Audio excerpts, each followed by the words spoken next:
अरे वाह मित्रों, नमस्कार, सुप्रभात।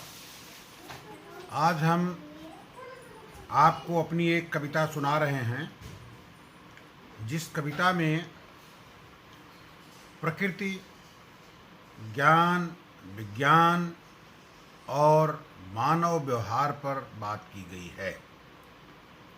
यह कविता सुनने और आपको समझने के लिए निश्चित रूप से थोड़ा समय देना होगा।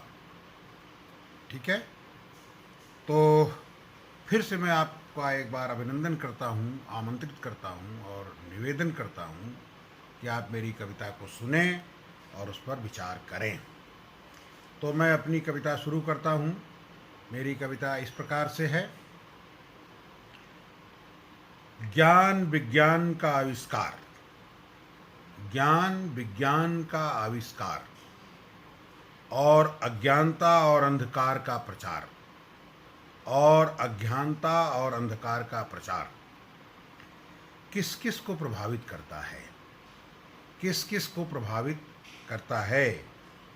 वह जो विकसित समाज है, वह जो विकसित समाज है, या जिसे अभावों के मध्य डालकर पाखंड के गोताखोर प्रकृति से परे दुनिया को नियंत्रित करने के भ्रम का थोथा नाटक कर रहे हैं।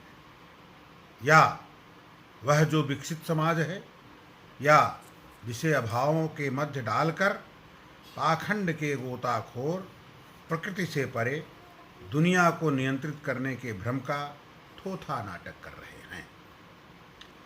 वास्तव में गणित, विज्ञान और संस्कृति का घालमेल कर, निरंतर प्रलय को आमंत्रित कर, अज्ञानता के आडंबर को कवच बनाकर मानवता के लिए त्रासद परिवेश गढ़ रहे हैं। मानवता के लिए त्रासद परिवेश गढ़ रहे हैं।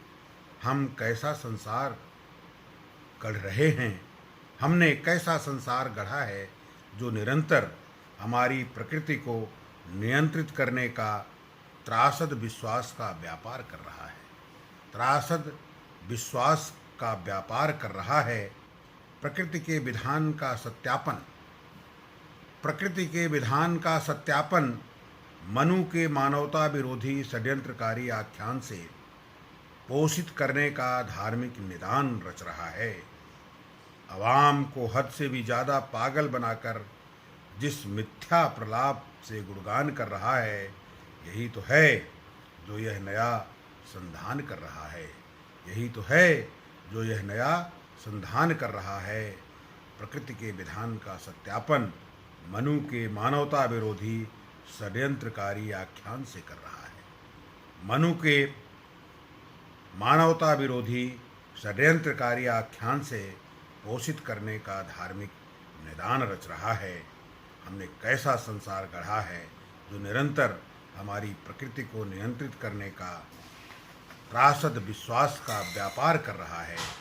प्रकृति के विधान का सत्यापन मनु के मानवता विरोधी षड्यंत्रकारी आख्यान से कर रहा है। धन्यवाद साथियों, यह कविता हमने आपको सुनाई और निश्चित तौर पर यह कविता आपके लिए, आपके साथियों के लिए एक विचारणीय प्रश्न होगा। धन्यवाद, नमस्कार।